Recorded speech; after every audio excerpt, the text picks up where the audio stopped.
देश की बेटी निर्भया से भी ज्यादा हैवानियत वाला काम अशोक गहलोत ने राजस्थान में रोज करवाया है। उसमें से एक नाबालिग बेटी मेरे पास आकर के यह बताती है कि किस प्रकार उसको नंगा करके उसके प्राइवेट पार्ट में डंडा डाल दिया गया, और वो बेटी चाहती है कि वो सारे तथ्य और सारे सबूत आप भी देखें और आप भी जानें। यह मामला उसी अश्लील सीडी और ईडी से संबंधित है जिसका शोर मच रहा है, जिसके बारे में राजस्थान में हर आदमी पूछ रहा है हुआ क्या था। अशोक गहलोत के सबसे ज्यादा विश्वास पात्र, जिसको प्रियंका गांधी घर जाकर टिकट देकर आई थी, बाड़मेर के कांग्रेस विधायक मेवाराम जैन ने कई नाबालिग बच्चियों के साथ यह कुकर्म या गलत काम किया था। इसमें यह तथ्य भी आपके सामने आएगा कि एक बाड़मेर का पत्रकार सबल सिंह भाटी वर्षों से बिस्तर से इसलिए नहीं उठ पाया है क्योंकि मेवाराम जैन एमएलए ने उसके पैर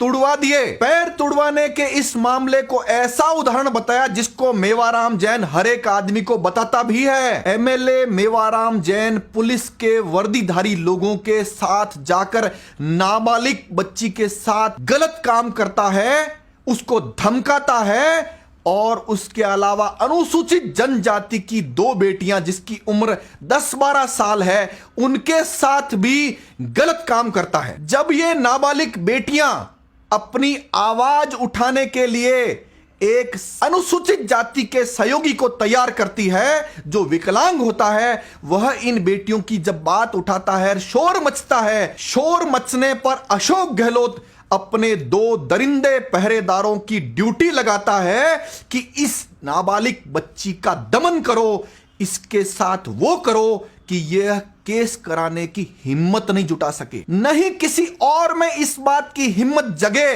कि वह किसी नाबालिग अनुसूचित जनजाति की बेटियों के लिए खड़ा हो सके। दरिंदे पहरेदार के रूप में जोधपुर पुलिस का कमिश्नर रविदत्त गौड़ इस बात का ठेका लेता है कि नाबालिग बच्ची का न तो मुकदमा दर्ज करूंगा और साथ में मेवाराम जैन को बचाने के लिए वो सारी सीडी से संबंधित समस्त सबूत नष्ट भी कर दूंगा। मामला जोधपुर का होते हुए बाड़मेर का दूसरा दरिंदा पहरेदार एसपी दीपक भार्गव कहता है कि मैं बाड़मेर में लाकर उनको कूट पीट करके सारे सबूत नष्ट करवा दूंगा। क्या अशोक गहलोत की इच्छा के बिना 100 पुलिसकर्मी सादी वर्दी में गुंडों के साथ जाकर के उन नाबालिग बच्चियों को और उनकी मदद करने वाले अनुसूचित जाति के विकलांग व्यक्ति को उठा करके जोधपुर के एक तस्कर के फार्म हाउस पर ले जाते हैं जहां पर एक भी महिला पुलिसकर्मी नहीं थी। वो फार्म हाउस किसी पुलिस थाने की जगह नहीं थी, पुलिस चौकी नहीं थी, पुलिस का ऑफिस नहीं था। यह दरिंदे पहरेदार रविदत्त गौड़ के स्पेशल पुलिस वाले सादी वर्दी में और कई थानेदार सादी वर्दी में, बाड़मेर पुलिस के कई पुलिस वाले सादी वर्दी में, जिसमें गंगाराम खावा एसएचओ, जिसमें दाऊद खान एसएचओ, जिसमें आनंद पुरोहित डीवाईएसपी और कई गुंडे तस्कर उनके साथ जाते हैं और उन महिलाओं को पट्टे लगाने के बाद कहा जाता है नंगी हो जाओ। जब वो नंगी नहीं होती है, पुलिस वाले और गुंडे उनके कपड़े खींचकर फाड़ देते हैं। जोधपुर की बेटियों को नंगा करने के बाद जिस अनुसूचित जाति के विकलांग व्यक्ति ने उनको मदद की थी, उसके टूटे हुए पैर से भी उसको उल्टा लटका करके उसको वो यातना दी जाती है कि उसका सदमा इन महिलाओं के, इस नाबालिग बेटी के दिमाग में बैठ जाए। फिर उनसे कहा जाता है कि मेवाराम जैन से जुड़ा हुआ हर एक सबूत हमको दो। इस बात के लिए उनको बंदूकों से डराया जाता है और उनके प्राइवेट पार्ट में डंडा डाल दिया जाता है। नंगा किया। किसने नंगा किया तुमको? वहाँ पे जो पुलिस वाले थे, डंडा डाला हम लोगों के। लाल मिर्च लाई जाती है और उनको कहा जाता है इसी फार्म हाउस में तुम्हारे ये मिर्ची डाल देंगे और तुम्हारा एनकाउंटर करके खत्म कर देंगे अगर तुमने वह अश्लील वीडियो नहीं दिया तो। मामला जोधपुर का था, 100 पुलिसकर्मी, सादी वर्दी, कोई महिला नहीं। उसके बाद दूसरा दरिंदा पहरेदार दीपक भार्गव, जिसके खिलाफ 9 से ज्यादा एफआईआर दर्ज है, तो यही धंधे करते करते अशोक गहलोत का खास बना था।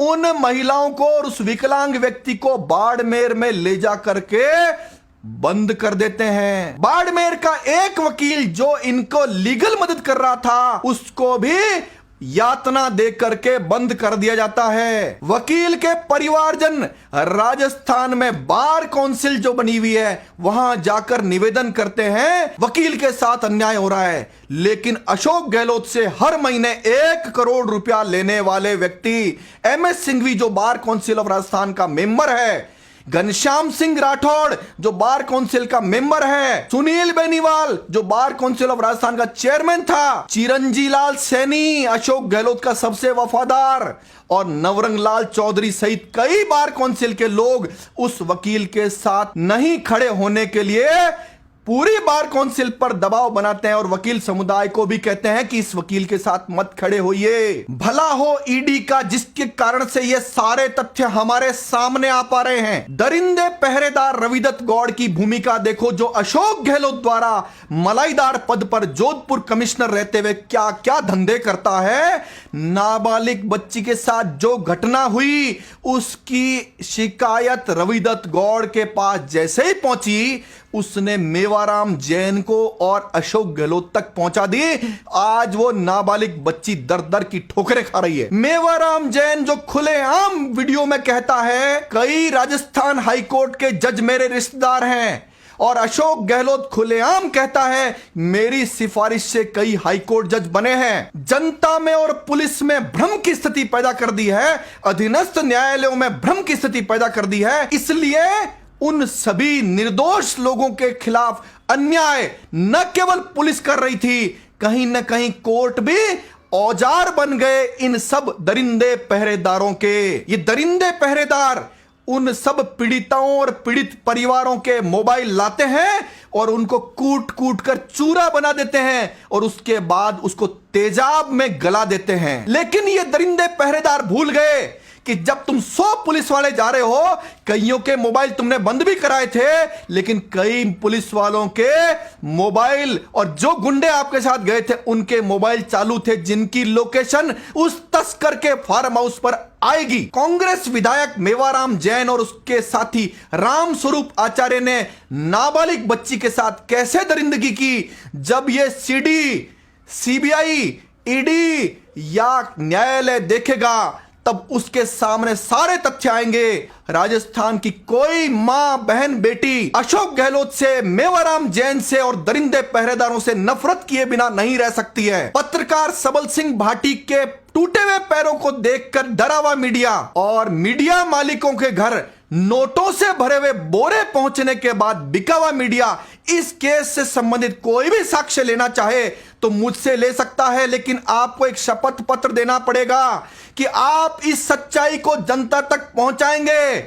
आप इस नाबालिग बेटी के साथ जो घटना घटी है, जो दरिंदे पहरेदारों ने गुंडों के साथ मिलकर जो काम किया है, वह जनता तक पहुंचाएंगे। अगर आप ऐसा करते हैं तो आप भी, यानी मीडिया कर्मी भी, पत्रकार भी अपने घर में जाकर अपनी पत्नी, बेटी, बहन और मां को चेहरा दिखा पाएंगे। शांति धारीवाल की भाषा वाले मर्द कांग्रेस में हो सकते हैं, लेकिन मैं ये मानता हूं कि राजस्थान के जिस मर्द के पास ये बात पहुंचेगी, वह इस बात को हर एक नागरिक तक पहुंचा करके, जब तक इन बेटियों के साथ न्याय नहीं हो जाए, जब तक ये दरिंदे पहरेदार और खादी में छुपे हुए रंगे सियार इनकी सच्चाई जनता के सामने पहुंचाने का जो मैंने बीड़ा उठाया है, इसके लिए मुझे परवाह नहीं है। मुझे किसी भी हद तक जाना पड़े तो जाऊंगा।